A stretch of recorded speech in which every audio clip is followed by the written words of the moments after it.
Hey everybody, hello. I am with my friends Eric and Lacey today, and I'm gonna let them introduce themselves to you. Go ahead, you first. Hi, I'm Lacey Longino, and I'm an artist. I say my website? A badass. Yes. Thank you. Website's lacylongino.com, and at Lacey, the letter C, Longino is my Instagram. You're gonna wanna follow her, I promise. For sure. I'm Eric 9. I'm also an artist.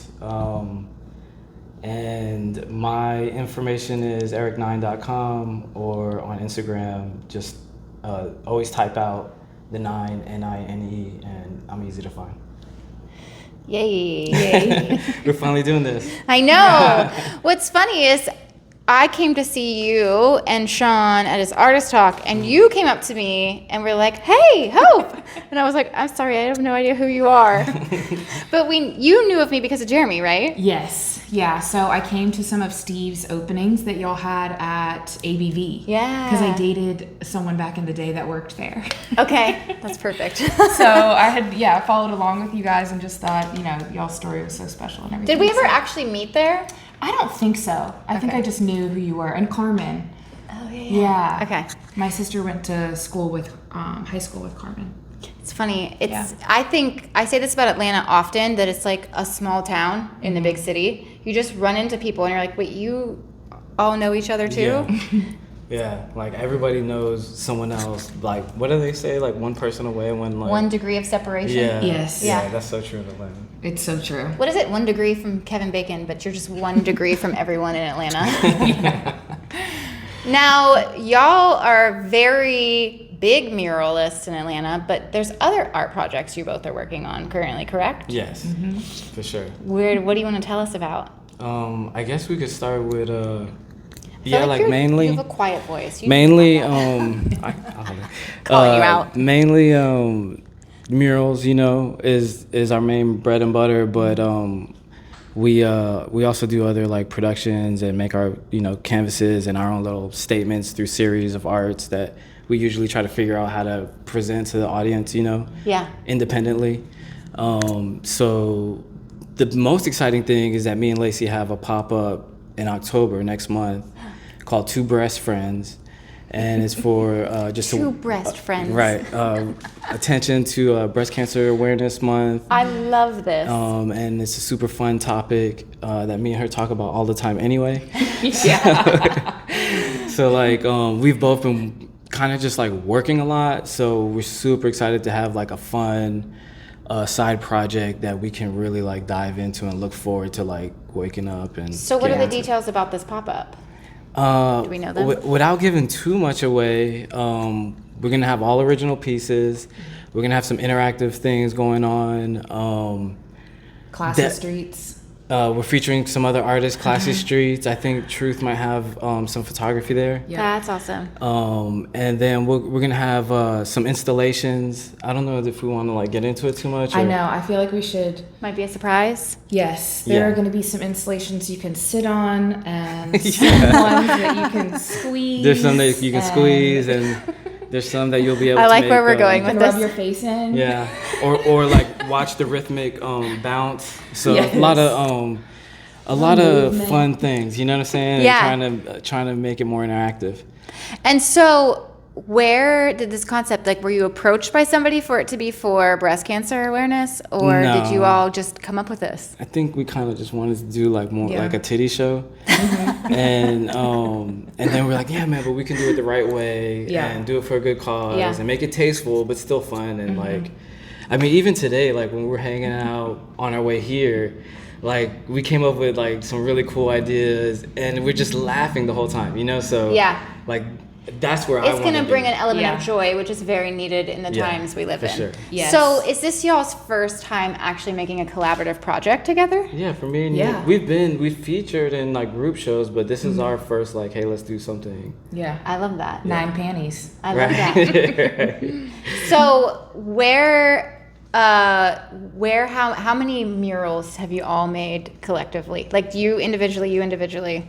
Oh, man. I think at one point I mean, I know I have done, and here in Atlanta I have like over 20. Amazing. awesome. And I counted like, but they come and go. So Yeah. I don't know like exactly how many are active right now. Yeah. Yeah. But I got a good handful. I've stumbled on a few of yours just randomly out walking. I'm like, oh, there's Eric. Yeah. Right? Yeah. Sometimes I forget and I go by and like, oh shit, I did paint there. I spent a good hunk of my life over there. Yeah. How about you? I mean, yeah, maybe like 20-ish. Yeah. Yeah. I have a lot of hand-painted signs too, I feel like, because that's how I started being in murals, was doing hand-painted signs. So like that liquor store over by the Spotted Trotter off Memorial in Moreland, there's like all those beer logos out there. Oh, yeah. And then I painted a lot of beer logos at Taco Max and stuff, but murals, I mean, I feel like a decent amount. Yeah. Yeah, that's crazy. I painted a bunch of logos at Taco Mac. Did you? Yeah, the beer logos. Yeah. Yeah, like that's crazy. Yeah, that's kind of where I started getting into faster and better at. Well like, done, Taco murals. Mac, getting everyone Right? their start. Good I luck. love this. Also served there for years. Really? That's Yeah. perfect. Do you all have a most meaningful mural or a favorite mural you've made? Which is really hard to pick favorites, but do you have one? Oh. I would automatically think like, so me and Lacey met and really became best friends at a residency that we were participating in at Skylark with a mutual friend of all of ours, Melania. So part of that residencies, they gave us studio space in exchange for murals. Oh, So- that's amazing. So we both were out there. We both got 50-foot murals. 65. Sorry, 65. And Numbers matter. The lift went up to 80 feet. It was crazy. But yeah, so like, so that's just a special. And also they let us paint what we wanted. Yeah. So I got to paint my elephant and my ballerina. Yeah. And it was just a really fun, special time. So it just brings back so many great memories like that. It does. Yeah. That's where we truly like bonded and stole a golf cart and had some wild nights. When was this? 2020. This is right Okay. when the city started to shut down. We Wow. were kind of just like so excited with this new opportunity, and then the whole city shuts down, and we're like, "Fuck, what are we gonna do?" Yeah. And so we just started, do what we do, make art, and had a great time. Yeah. Yeah, Okay, so how 2020 was a wild time. Yeah. Definitely tested a lot of our mental capacities. right. Yeah. It was a So reset. I'm probably assuming correctly, but if I'm wrong, let me know. But does art play a role in helping y'all's mental health? Oh yeah. Oh yeah, Definitely. Like, definitely. I'd be a crazy person if I didn't do it. Yeah. I'm already a little crazy, but yeah. I don't even me trying to even think about having like a regular existence is already stressing me out. So Yeah. Yeah. Like without art, you mean? without art, Yeah. like without having something that like I'm naturally good at and I like love. Yeah. Like I would be doing it even if I wasn't getting paid. Yeah. So yeah, I couldn't think of anything better or anything else. I don't have a plan B or nothing like that. It's Yeah. like- yeah. Okay. I mean, So like for mental health, it would be a disaster. yeah. Without It's Yeah. beyond just good for your mental health. It's like your actual lifeline. For me, yes, for sure, Yeah. man. Like Yeah. I think for both of us. Yeah, definitely. So that actually already answered my next question I was thinking of, is that you couldn't imagine doing anything else. No. Which is, do you feel then a sense of pressure because of the way in which the world is constantly fluctuating between being able to support artists and suddenly everyone's being very particular about spending their money because everyone's afraid? Like, do you feel the extra pressure that's been going on in the times we're living in? Absolutely. Oh yeah. Yeah. Do you want to expand on that first? Yeah, I mean, I think, a lot of these big projects take a year, 3 years, however long to plan and everything. And so, in 2020, like everything kind of lined up to where in a crazy time in the world, we had an opportunity. And now I think we feel the pressures all the time. I think we're like, where's our next job coming from? Like, I got this one that's a maybe, and like we're working on the design, but who knows if they're going to actually say yes. Like, I don't think we really get excited until a contract is signed and a check is in hand. Yeah. And it is inconsistent, but I think we like lean on each other. We talk about it. Yeah. We try to manifest shit together. We try to put, all the good vibes out there of Yeah. like, yo man, I know it's been a hard season, but like, I've assisted Eric before, or vice versa. Like we've, you just try to make it happen. Yeah. But absolutely we feel the pressure. And with AI and everything, like things are all, like changing so fast in every aspect of life right now, but it kind of is like it's bittersweet because you love that you're doing something that is personal and it's yours, but then when it comes to like the rejections, there's a lot of heartbreak. When you think you got something and it gets taken from you for whatever reason, or like just going through slow periods, like I'm like living off my savings right now, knowing that my wave is coming again. But you just get used to these seasonal things because you're like on top of the world 1 minute, and then you're just out here just like, hey, can I help you do something to make some extra money? But one great thing is here, even outside of just me and Lacey, just in general, there is a community here that like I've hired a handful of my friends and vice versa. It's nothing but a phone call away. So, it's special. Is this one of those moments where you can just reach out to the community and say, sort of struggling right now. Anyone have anything? Yes.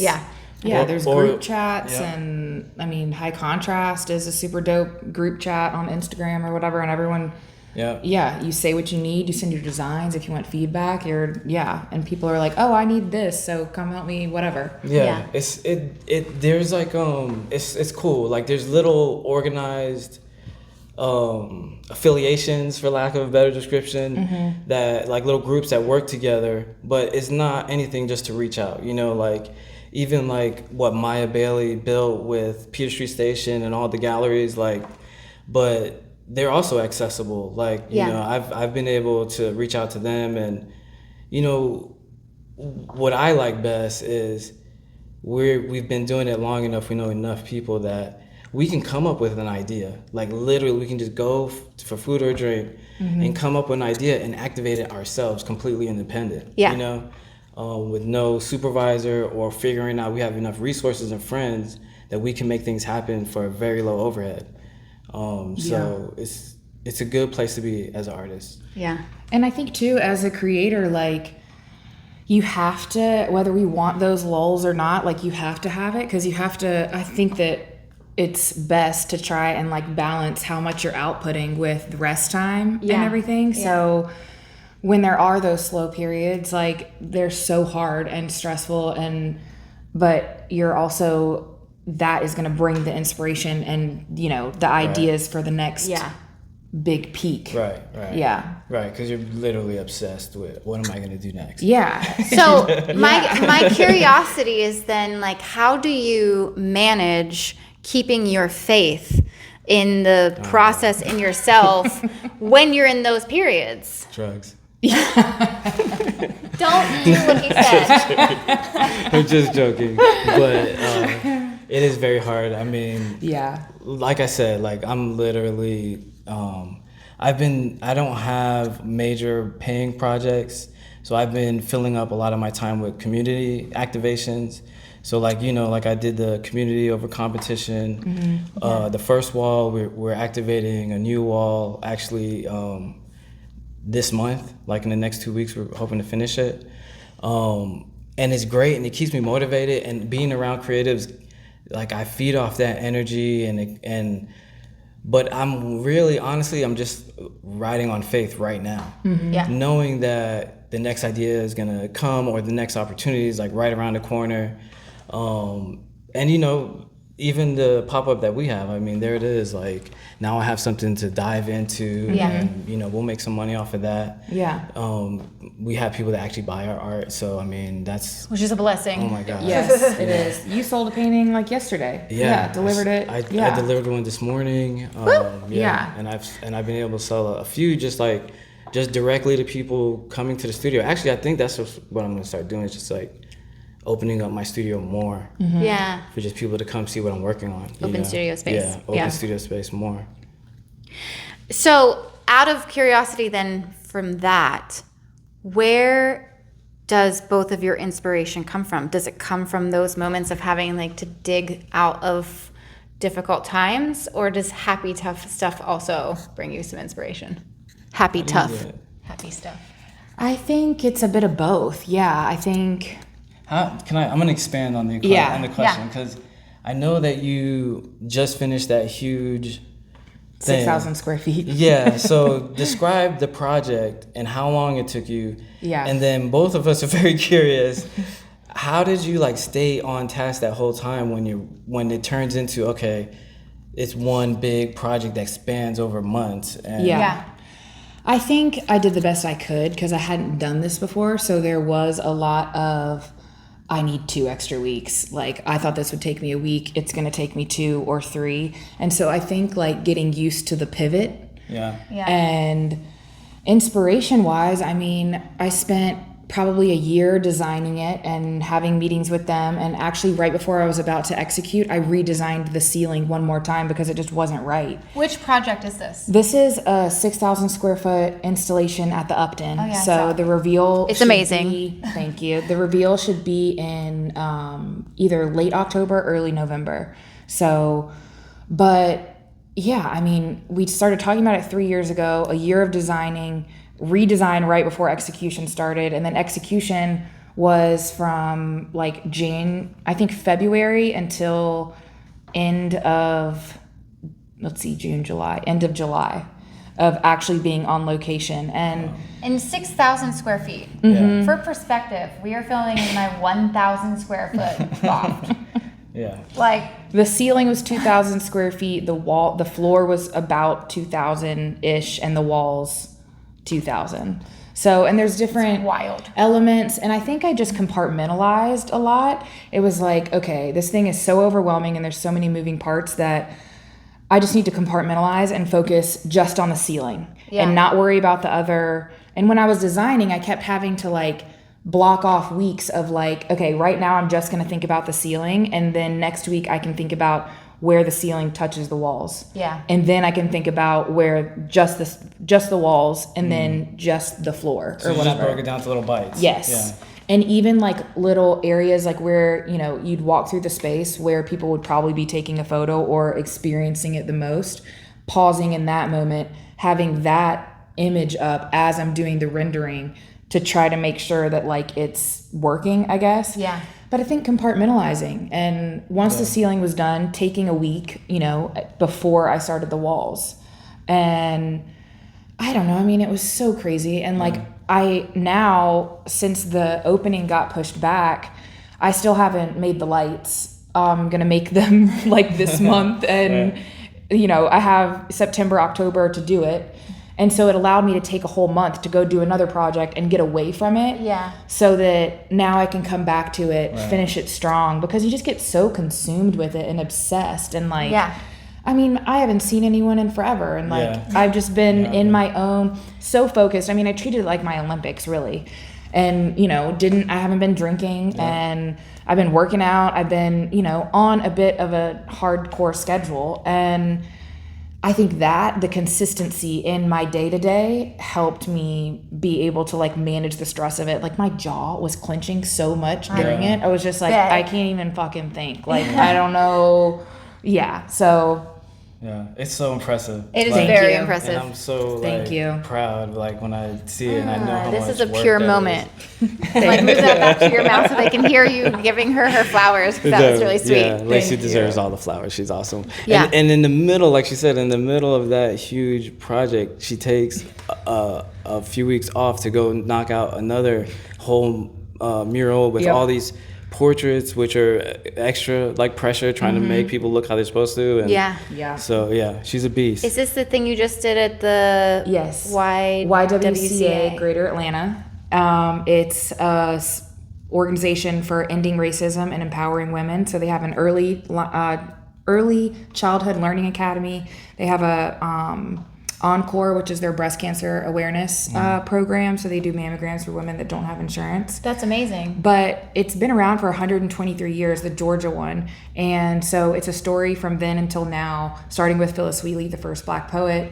Rosalind Carter's in it, Coretta Scott King, Ann Stollard, a lot of women that are just, you know, have done so much for the world and for the city of Atlanta. Yeah. But Yeah, I mean, I think this year was kind of like, let's push as hard as I can and challenge myself. And like, I'm single, I got a dog, and it's, you know, me and Roy dog, and it's like, let's just get it, you know? Yeah. And I'm excited now for us to have the show in October because friendship and community and stuff is so important. That A lot less pressure. So much less pressure and fun. And like, we always talk about, and especially you, like leading all these community things, you always talk about how important it is to like, don't get too big for your britches and like get so focused on these big corporate jobs that you forget like the community that you are a part of and like the reason that you are making art, you know, like we still need to be making the weird shit and making the stuff that we want to make. And not that these massive projects aren't like, obviously I'm so grateful for them and like they are also things that I want to make, but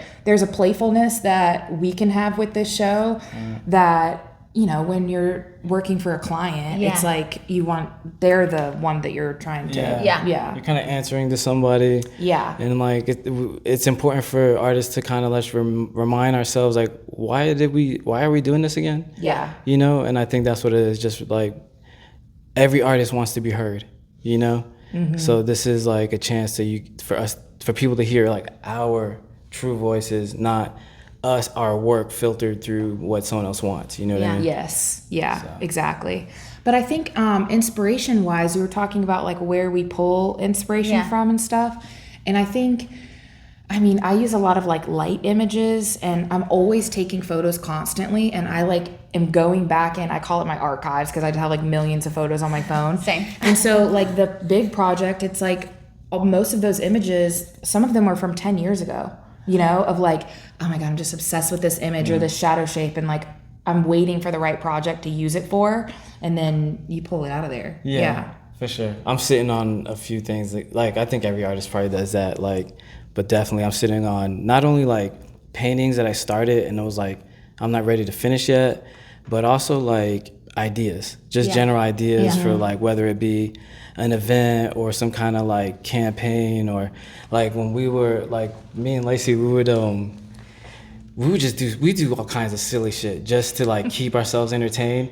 So we came up with a track list of all these random titles that we would like say, oh, that's gonna be on our mixtape for when we make music together. And you know, all those things just Wait, have you all made music together? Was that not a joke earlier? That was a joke. Yeah, no. But we also do album reviews. Like we did Justin Bieber's last one, and now so we're gonna review his new one. I love this. When we get back in the studio together to work on the Two Breast Friends show. Yeah. So like, you know, that's my inspiration. Yeah. It comes from just real life. Yeah. You know? Yeah. Well, and I think that also calls to the fact that most creatives are creative in all elements of their lives. And so just like looking at the sky is an act of creativity because you can be inspired by a cloud and be like, I'm going to write a song about that or a poem or draw a painting of it. Right. You know, and I'm like, obviously, if you look around my space, very heavily influenced by birds. Yes. So it's when you're creative, you can literally look at anything and draw inspiration from it if you're open to it. Yeah. Which clearly you all are. It's almost like talking to God. Like you could, like God talking to you. Yeah. Probably is a better way to say it. But he can speak through anything. Yeah. Like I get life-changing like epiphanies from watching cartoons sometimes. Yeah. Yeah. Like that stick blew in a certain way. It means something. Right? I mean, it really is that way. I went on a walk one day and like ran into a tree and I was like, that tree was just giving me a hug. And then like wrote a whole thing about it. And I, you know, like realized I wrote a whole chapter in my book about my trees are my parents, based off walking in the tree, touching me and reminding me how much trees were there for me. Wow. That's amazing. Yeah, so it's just like literally anywhere you go, if you're open to it. Exactly. You get to tell your own story and you make your own parameters. So why not? Yeah. Those moments. Yeah. So is this your last project you have coming for the year or? No. Yeah. We'll probably. I'm hoping I'm in limbo with 2 mural opportunities. We always do something for Halloween, but I don't know what we're gonna do yet. Like we is in your studio or? Well, I also artists? produce Twisted Circus. Yeah, maybe you should talk some about that. Yeah, I feel like you're over there being like humble and not actually talking about all the other things that you Twisted create. Circus is a thing that me and my friend Edmund came up with. And again, you know, it's just a group of us. But like I went to a magnet high school for visual and performing arts, and I've always just had this really admiration for the performing arts. So a while ago, I started including performing arts in my art shows, and then eventually, like, they kind of developed into even more performing than the art aspect, and it's kind of this just this thing that really me and Edmund do, just because we're like kind of sick and bored of seeing the same stuff. So we'll just invent stories to tell. We make like these fully immersive experiences. The same attitude that we're gonna bring to the pop-up. Yeah. Just like trying to just think of ways to make it more interactive, more memorable. Just nowadays, there's so much going on that you can go and like take something in, and I swear to God, the next day you're never gonna talk about it again. Yeah. So it's like Twisted Circus is a combination of visual performing arts. Our basic mission is to make dope shit that you don't forget. I love that. Yeah. I love that. Well, and it's also, I mean, we're all bombarded with so much stuff that it's hard to integrate. So it's almost like you're trying to create an experience that has like the integration process in it while you're there. Yeah. Yes. Yeah. I love that. Yeah, something to like, experience. Yeah. Yeah. And you mentioned something earlier about like manifesting. Is that something that you believe, like, I'm a big proponent of like our perspective can really shape our realities. And is that something that you all lean into? We talk about it regularly. All Yeah. the time. Yeah. We're like, what do you want to do in 5 years? Right. Because it's like, if you don't have the vision, how do you know? Right. If you can't see it, you can't be it. And if you can see it, Yeah. you can be it. You could hear it here first, right? Right. If I you mean, can see it, you can be it. We have like a little, it wasn't on purpose, we have a little tradition in the beginning of the year. At some point, a group of us, and Lacey's always there, and then I'm always like, all right, what are we doing this year? I love You that. know? I So, love that. yeah. And has there been times where you've actually seen the things that you're saying, I'm going to do this, come true, and you've gotten to celebrate? Absolutely. Yeah. And there's also been the opposite where like I've said things and then I have accountability that, oh yeah, you remember you said you were going to do this. Well, what happened? Yeah. So Yeah. like I'm guilty of not listening to my own advice a lot. You know what I mean? Like, I think like that's like most people are like that. Yeah. but- For sure. Yeah. So, And I think that's something that as a therapist I have to be so mindful of, because I feel like if I'm telling somebody to go do something and I'm not, they're going to feel it. yeah. They're going to be like, you told me to have a daily practice and you don't do shit. Yeah. And I can sense that. Like they make me so much more accountable just because like I want to show up for me so that I can show up the best for them. Yeah. And that is Yes. kind of what community ends up doing for us too, right? Because For sure. you have friends to be like, hey, by the way, you said you were going to, what's up? Why aren't you following your dreams? Right. Yeah. You know, I think that's beautiful. Yeah. And that is one of the things about friendship. Yes. That really, when you have a good friend, they see you and all your beauty, but they also call you out. Right. I mean, and that's like critical. Like, Yeah. and to support each other in whatever phase you're in. Because, me and Lacey, we would be getting shit faced. Like, we would be just getting dumb drunk and just doing crazy shit and then try to remember. Pulling titties out. Yeah, and try to remember There's a theme. tomorrow. And then Lacey got to a place where she was like, I gotta quit. And I was like, cool, I'm with you either way, Like, so a very small example of like, I don't know, man. I think people need to take relationships more serious. And as an artist, like the reality is you're not gonna get work and you're not gonna really have any longevity if you don't not only like cultivate but maintain the relationships that are worth, investing in. Yeah. So Was there a catalyst to you wanting to quit the partying? Was it basically needing to get focused, or was there something else going on? I think getting focused, but I think too, it was causing so much anxiety that I was having a hard time like functioning and focusing on my work. Yeah. And was almost like crippled by fear. And a lot of it, I was just like making bad decisions, like drinking and driving and just blacking out and like really, I just had to make a change. And I don't know if it's forever, but I definitely, it's been almost 7 months, and to have a friend that like, that was a big part of our relationship, for our relationship to still be so strong, and for us to both be okay with it changing and evolving. Like, I feel like that's hard as humans for like the change or whatever. Right. But like, it speaks volumes of his character and our friendship that like we can still be homies, and like it's changed and it's been difficult in ways, you know. Yeah. But it's also, if something's better for one of us, then we get on board and support each other with whatever that, you know, change or next venture or life thing is. That's beautiful. And that's genuine care and mutual reciprocity in a relationship, right? Like, because it's not like you're saying, I need you to change, but I just need you to meet me where I am. Yeah. Right. And just being supportive of like, meeting the person where they're at. Yeah. Yeah. I mean, I'm ready for some tequila, honestly. I'm honestly ready to take a break. So. Okay, cool. Well, it'll be my turn keep next. The break going. Yeah. It'll be my turn next. Switching turns. Yeah. Like, are you ready for a break because you've been going hard? I always do it in seasons. Yeah. You know, like, so like I do go hard both ways. Yeah. So like I'll just stop everything, kind of find something else to put my energy and focus into. But then I never really like, I'm not interested in quitting my own therapy, I call it. But I do know it needs everything has its season, you know? Yeah. So it's the only way that I've been able to maintain. So is mindfulness a part of both of yours, like just day to day? Yeah, sure, definitely. I think we both deal with depression and stuff. So I think we're both, you know, good at checking in and being, you know, hey, I'm in like a lull, like I'm in the bed, I'll bounce back in a couple days or whatever.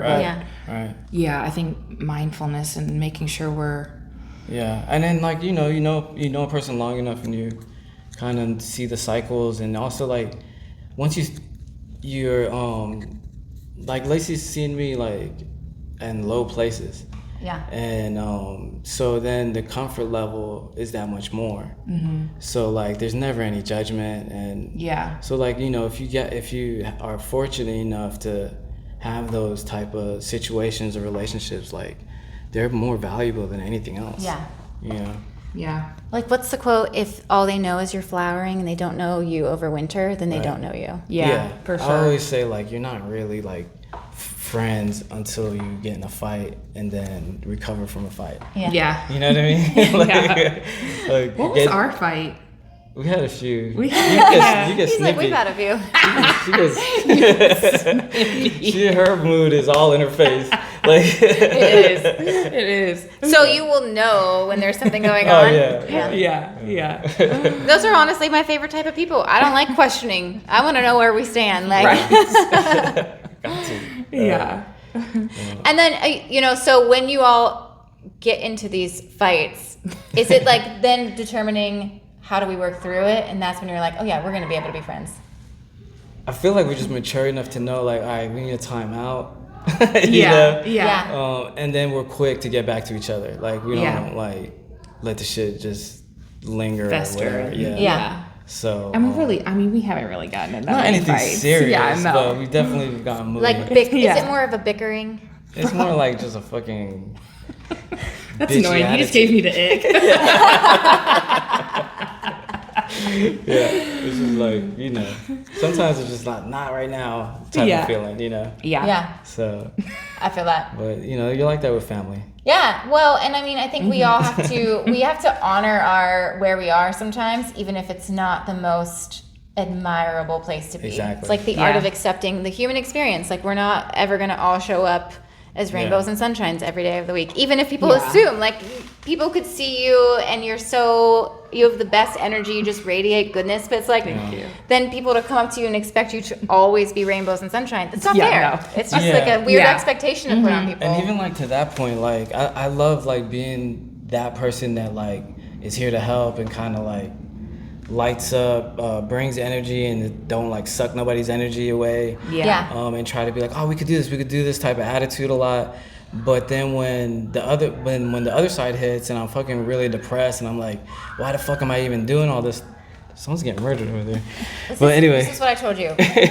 Y'all know about my neighbors, so we can just keep filming through them. Yeah, I'm listening to people screaming in the background. They're used to my neighbors screaming. They're like, Hope's the one that decided to move back to Atlanta from the quiet mountains. Like, she cannot complain. She chose that. And I'm like, fair, it's fair. But what I was going to say, especially like when you want to be that role for people, you know, I find it really helpful to have a very few people that I actually can go and vent, or I can complain, or I can do that shit that I know is not me, and I know it's a very short momentarily like, oh, what was me, pity party energy that I sincerely always try to avoid. But it's just a natural fucking cycle, that seasons that we go through. So when it comes, I know who I could say that to, and I also know who to avoid. So it's just shit that I think about. But yeah, it's critical. Like, you have to have someone to lean on. You know, you can't do it by yourself. No, it's so much better with others. Yeah. People need people. Yeah, we do. And, you know, I think since I've moved back to the city, I've been trying to build community. And so did you find it to be easy to build a community, or has it been something that you've had to like put time and energy into? I think both. I think we both, before we met, you know, had footings in Atlanta and had been around, and we're kind of in different communities, but I think we very much have like overlapped our communities. And we already knew all the same people. Same thing with you. Like, we know a lot of the same people. Building community or being in community is kind of easy for me, just because the law of attraction. And it's something that I feel like I attract to myself, like probably like why me and you are talking, and how I'm very excited to like even introduce you to more people that are like-minded and have the same spirit. But at the same time, me saying that it's easy to get it and be part of it, at the same time, it does take work. Like, you do have to invest and take that extra like energy to show people that you're there for them. So yeah, it's easy and it takes work. It's an and. We live in an and world. Yeah, and I think that's one of your biggest gifts, is like connecting people. Like, he always sees these things in people, these like the gifts that people have in themselves. He sees them and is like, let me put you on, you know? And it's fun. These mural, you know, community over competition murals, like, that's literally just because you wanted to. And you know, how many artists were in the last one? Like 15 or something. And this next one, I mean, it's going to be even doper. And that's just, you are such a leader in community and connecting people. And that's like one of your natural gifts. Thank you. Yeah, and I like just met you, and you already spoke my name in a room I wasn't in. And I was like, hey, thank you. Thank you for that. No, I see, I do see, and I love recognizing potential. And it's very satisfying for me to see people thrive, and like, even if it's if I could play a little role, like, it's very satisfying to me. Yeah. And speaking of this, don't you work in community with kids? Am I making this up? Haven't I seen you post? I've done like art camps. We've volunteered, and I've been hired to do like art activations with the youth, whether it be me showing them how to do use spray cans, or the last one I did was with I Am King mentorship, and it's just Pastor Murray. He has a group of kids that don't have fathers in the house. Wow. And so we were connected, and I was like, I would love to do that. I personally attracted to me because I actually have 2 little boys, but they don't live at home with me. They live with their mother, out of state. So, but yeah, I think that's just, I have a hole in my heart because my kids aren't here. So I fill it up by being active with opportunities like that. And then just like, I love like every time we can, I just love like setting up canvases with art supplies and letting whoever's there do it. You know what I mean? And it always turns into like a great time. So it's very pure too. So. And I saw you post, and if you're like, this is too personal, help take this down, I will. But you posted when you had got to spend some time with your kids and they left, and you were like, I'm going to need my people after this. Yeah. And so I did appreciate the way you were just able to be vulnerable about the experience being challenging for yourself. Yeah, and this other stuff we talk about, like, I like sharing my failures, not for attention as much as just like it's real life. Yeah. You know, bad things happen, and I think that should be put to the forefront just as much as the wins.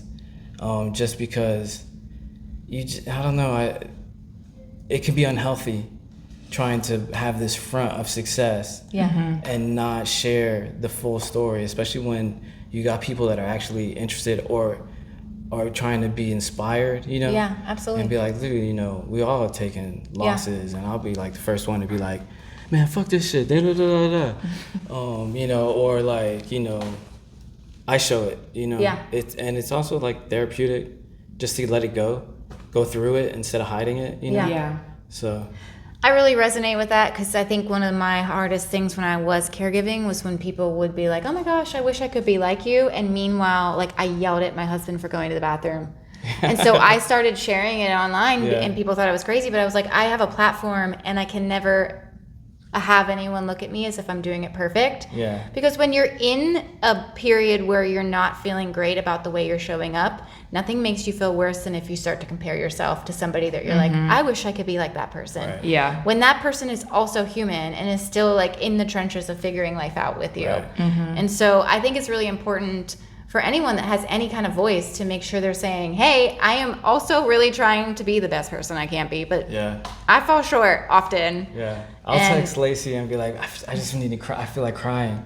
And Lacey will be like, well, go ahead, cry. And then, Boo-hoo, baby. and then dance it out. Yeah, dance it out. Yes. I love that. Okay. You know me and my dancing things out, so I love that. Nah, man, there's power in it. Now I feel like we need to like have an end of this session dance party.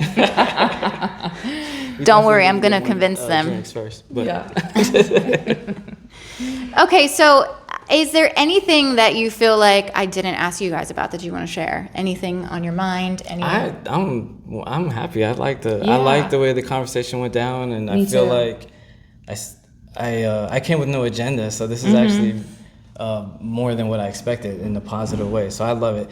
The only thing that I do want to make a point of promoting that we've already talked about a lot is that me and Lacey do have the pop-up. It will be at my studio at Skylark, right next to Grant Park. Make sure to follow us. We're gonna be releasing the date, but it's gonna be like the first week of October, and then we'll have it up for the month of October. But we're planning some special things. Proceeds are going to charities, and it's gonna be fun. Like my studio is maybe like the size of your space, so it's kind of small. But we are maximizing the area, and I promise you will see some shit that you have not seen before. Space. Okay, yeah. I love this. I can't wait to see it. Yeah. Okay. So like, and if people like know like some of the past stuff that we've done, like it's always like you expect the unexpected. So. Yeah. And I will say it's very inspiring to be around y'all, because you all to watch. When Eric reached out to me and was like, hey, you should interview us, I said, I should. Well, we talked about it forever. Yeah. And I went and did a little deep dive on both of your Instagrams, which is something that sounds creepy to do when you're not like. I wish more people would do that, actually. Right? It's like, go ahead and deep dive, because there's some things I made back in the day that was really cool. Yeah. But yeah, it was just really inspiring to witness all of the things you all have accomplished. And to know that at some point started as an idea, and you followed through, and you put the energy and the focus, and it turned into reality. And I find that to be very inspiring, because it's hard to make something. Yeah. It's hard to have an idea and actually follow through with it. And so I'm always inspired by people who do it, and you all have done it in very prolific ways. Thank you. Yeah. I think I'm gonna change my Instagram, like the little tag. I think I'm gonna change it to keep scrolling. But like, there's some cool shit down there. Like, keep scrolling. We've been doing this shit. I kind of like that, time. actually. Yeah. Scrolling. Yeah. So. That should be a thing that like that should be a shirt or a movement or something. Yeah. Yeah, keep 'Cause scrolling. there's a lot. Can you make down something there. of that, please? Yeah, I'm gonna let it marinate. Okay. Started here. Right. Start. You've heard it here first. Yeah. I love to be a breaking news. Breaking news. Eric 9 came up with a new idea. The tea. Right. All right. Well, you all are lovely. Y'all are Thank you. lovely. Hopefully, you're inspired to tap into your creativity. Actually, that should be our parting words. Like, what would you tell somebody who is not convinced that they are creative? They are. They just haven't they haven't given it a chance yet. That part. That's great. I would add to that maybe maybe change your perspective on what you think typical creative is, and then look at it like real life. Right. How many problems do you solve every day? Creative problem solving is the number one talent for any artist that's successful. Yeah. Outside of like God-given talent, or you build a technique, that will only get you so far. Everything else, 80% of the hustle is all creative problem solving. So I mean, everybody is creative. Hear, hear. I Yeah. couldn't have said that better myself. Boom. Excellent. Win with that. Drop the mic. Don't actually, though.